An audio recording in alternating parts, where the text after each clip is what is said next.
একসময় এক গ্রামে বাস করত এক গরিব কিন্তু মেধাবী ছেলে। পড়াশোনার অদম্য ইচ্ছা থাকলেও সংসারের অভাব তাকে বাধ্য করেছিল বাড়ি বাড়ি ঘুরে জিনিস বিক্রি করতে। কখনো বইয়ের দাম জোগাতে, কখনো দিনের খাবারের আশায় সে হেঁটে বেড়াত এক বাড়ি থেকে আরেক বাড়ি। দারিদ্রতার শরীরকে দুর্বল করেছিল, কিন্তু স্বপ্নগুলোকে নয়। একদিন দুপুরে ছেলেটির খুব ক্ষুধা পেল। গলা শুকিয়ে যাচ্ছিল, শরীর ক্লান্ত। পকেট হাতড়ে দেখল একটাও টাকা নেই। সে ভাবল, এক গ্লাস পানি যদি পাওয়া যেত। ছেলেটি একটি বাড়ির দরজায় কড়া নাড়ল। দরজা খুলল এক তরুণী, সাধারণ, স্নিগ্ধ মুখ, দয়ালু চোখ। ছেলেটি লজ্জা মিশ্রিত কণ্ঠে বলল, আপা, একটু পানি দিলে খুব উপকার হতো।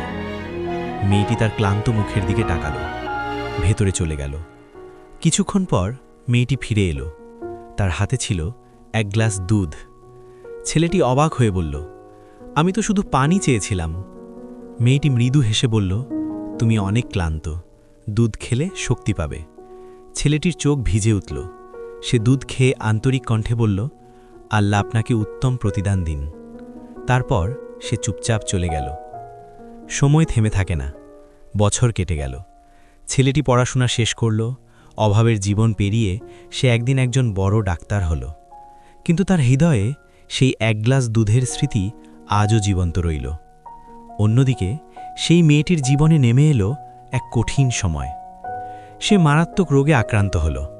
অবস্থা গুরুতর হওয়ায় তাকে শহরের একটি বড় হাসপাতালে ভর্তি করা হলো। ব্যয়বহুল চিকিৎসা, বড় হাসপাতাল, সব মিলিয়ে পরিবারটি ভীষণ দুশ্চিন্তায় পড়ে গেল। চিকিৎসার দায়িত্বে ছিলেন একজন অভিজ্ঞ ডাক্তার। রোগীকে দেখেই তার চোখ থমকে গেল। তার মনে পড়ল একদিন বহু বছর আগে এক গ্লাস দুধ। সে নীরবে নিজের দায়িত্ব পালন করল। চিকিৎসা শেষে হাসপাতালের বিল পরিবারের হাতে তুলে দেওয়া হলো। তারা ভয়ে ভয়ে কাগজ খুলে দেখল। বিলের নিচে লেখা ছিল, পুরো বিল পরিশোধ করা হয়েছে এক গ্লাস দুধের মাধ্যমে। পরিবারটি স্তব্ধ হয়ে গেল। ডাক্তারের নামের দিকে তাকিয়ে মেয়েটি কেঁদে ফেলল।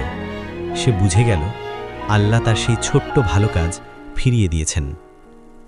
শিক্ষণীয় বার্তা: এই পৃথিবীতে কিছু ভালো কাজ থাকে যা কখনো হারিয়ে যায় না। সময়ের স্রোতে চাপা পড়ে থাকলেও আল্লাহ তা একদিন ঠিকই ফিরিয়ে দেন, অপ্রত্যাশিতভাবে। মানুষ ভুলে যেতে পারে, কিন্তু আল্লাহ কখনো ভুলে যান না। ভালো কাজের প্রতিদান আল্লাহ অবশ্যই কোনো না কোনোভাবে ফিরিয়ে দেন। আলহামদুলিল্লাহ।